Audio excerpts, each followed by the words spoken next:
In 1907, Britain and France embraced Russia. They used honey, in a triple alliance, Britain, France and Russia. And the honey that they used to trap Russia was that if we win the war that's coming with the Ottoman Empire, you will get Constantinople, which is what Russia wants. But they promised Russia one thing through the front door, and they took it back through the back door, like what they did to the Arabs.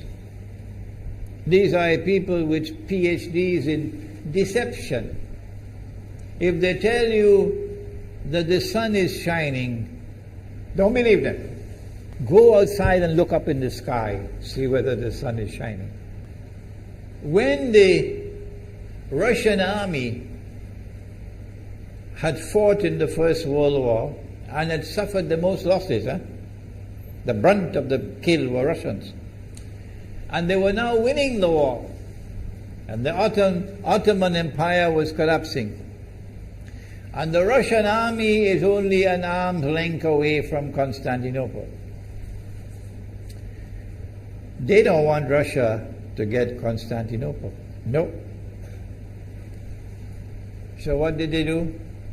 Russian Jews organized and executed the Bolshevik Revolution, which overthrew the Russian monarchy. They killed the Tsar and the whole family, overthrew the government, and took Russia out of the war.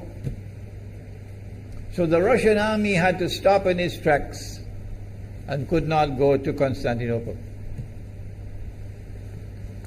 In other words, the Russian Jews stabbed Russia in the back. They did more than that. They brought communism. Communism is not Russian. These dum-dums don't understand that. Communism was created to destroy Russia. Why don't these dum-dums understand it? Communism is not Russian. Communism was created to destroy Russia, to destroy the Russian Orthodox Church. So they brought communism in the Soviet Union. And for the next 60, 70 years, this Zionist created entity called the Soviet Union waged war on religion, waged war on the Russian Orthodox Church, killed the priests, closed down the monasteries and churches and so on. 60, 70 years. And then, when the appropriate time came and Israel came into being, it is this same Soviet Union which opened the doors for millions of Russian Jews to now migrate to Israel. If you go to Israel today, you might believe you're in Russia. So many people speaking Russian. These are the Russian Jews. And then the Soviet Union, 6 years after Israel came into being, did something strange and mysterious. Crimea is Russian territory. Crimea is a part of Russia. The Soviet Union decided to give Crimea as a gift to Ukraine. Why did they do that? The historians don't tell you. So let Imran tell you.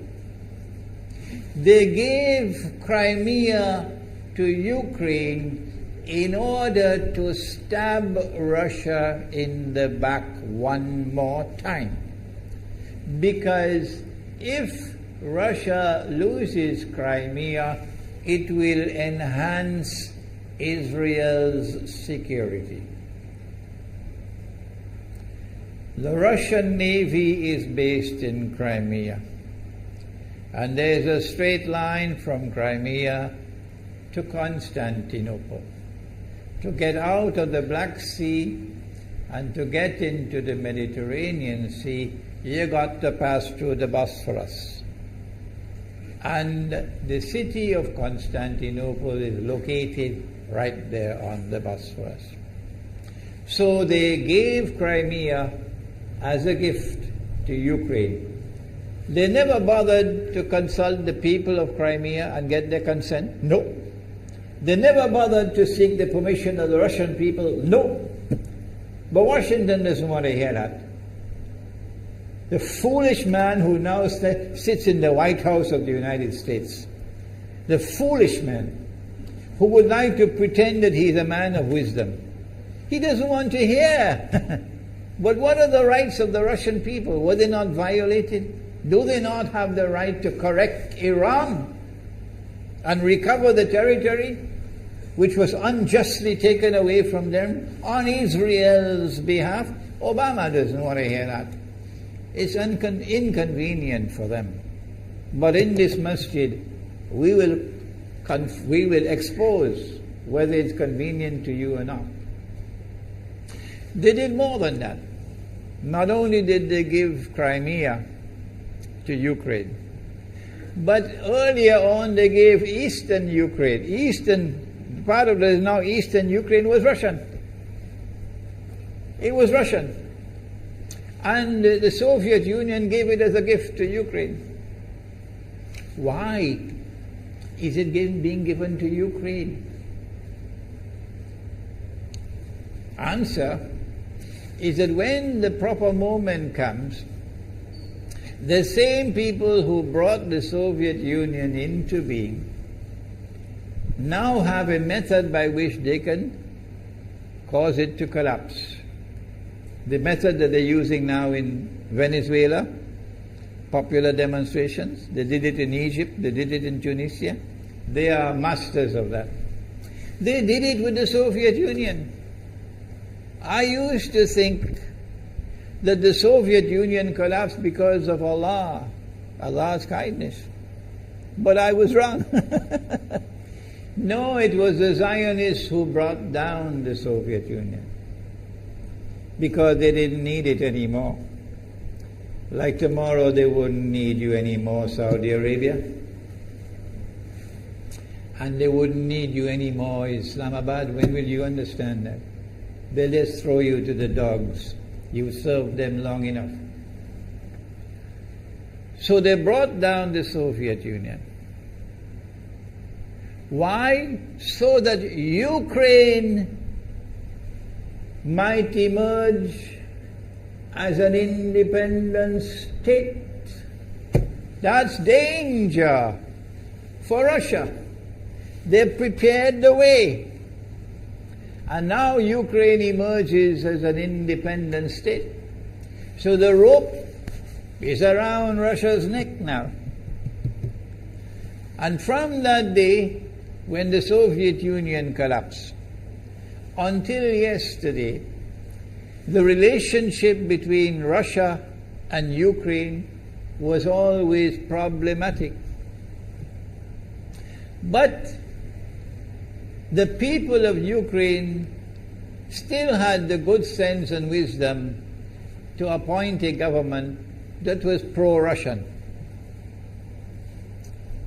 The Zionists decided it's time for us to use our, the street demonstrations. And last October, November, December, the world witnessed Caracas all over again. And eventually, the Zionists got what they wanted. You have the money, and you can send in your special people, snipers who will kill, and so on, throw petrol bombs and so on. And eventually they got what they wanted. They created enough havoc. May Allah protect Malaysia from that. Ameen. Ameen. And the president of Ukraine fled. He's a democratically elected according to your method, Mr. Obama, according to your system. He's a legally elected president of Ukraine. And he had to flee. And these hypocrites in Washington and London and Paris who would like us to believe that they are honorable men. They are not. Instead of standing on the side of the legally appointed president and demanding the rule of law, they all showed their colors as hypocrites in immediately recognizing the new government in Ukraine. The new government in Ukraine is anti-Russian. That's what they wanted. That's why they brought down the Soviet Union, to bring in a Ukraine into being as independent state, and then to eventually get an anti-Russian government in Ukraine. If by Allah's kindness Putin had not intervened and been so spectacularly successful, this is what the plan would have been. The new government in Ukraine would have joined NATO, and Russia could not stop it. And when the new government in Ukraine joined NATO, NATO will then send its armed forces into Ukraine. It could include nuclear weapons. Then Ukraine will pick a fight with Russia and decide that Russia must now vacate Crimea. Shut down your naval base. The rope is now tightened around your neck. Russia has to put its tail between its legs and withdraw its fleet, Black Sea Fleet, from Crimea. Russia is no longer a naval power. Crick crack, you finish. And Israel will celebrate. That was the master plan. But Allah planned, and Allah's plan was successful. And it is time for the Muslim world to recognize and to see, I cannot influence governments, so what can I do? Don't bother, you waste your time with governments. But the people can understand that this was Allah's plan. They planned, the enemy planned for so long, and at the last moment Allah intervened. And Putin was able to get the people of Crimea to vote in a referendum. And they voted 90-something% in favor of returning to Russia. They were a part of Russia, and they want to return to Russia. So Putin was successful in delivering to the Zionist movement the first defeat it has ever suffered, significant defeat, in the more than 100 years since the Zionist movement was established. If that is not a sign from Allah, it's time for you to wake up. Putin is now succeeding in eastern Ukraine as well, because they're barking like dogs in Washington and London and Paris. Barking. It is Russia which is doing it. It is Russia which is doing it in eastern Ukraine. Oh, but when the Ukrainian government send the Ukrainian armed forces into eastern Ukraine, they don't want to fight. They say, we will not fight our own people. They refuse to fight.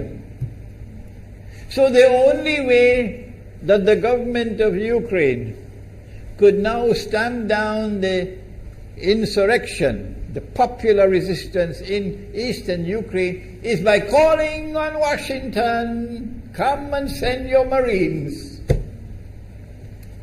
And then what will Putin do? The Russian armed forces are amassed on the Ukrainian border. So the Ukrainian soldiers are refusing to fight their own people for two reasons. Number one, why should we do your dirty work for you? We're not going to fight our own people. That's not what soldiers are for. And number two, if we make the mistake of using guns on these Russian-speaking Ukrainians, what will the Russian army do to us tomorrow? And they have already said, Putin has already said, we are going to intervene to defend our people. He's already said it plainly. The writing is on the wall. Putin has won a victory in Crimea.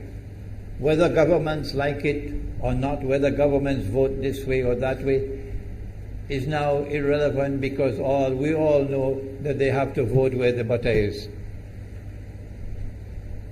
Putin is on his road to a second victory in Ukraine.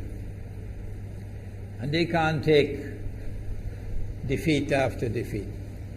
So the writing is on the wall.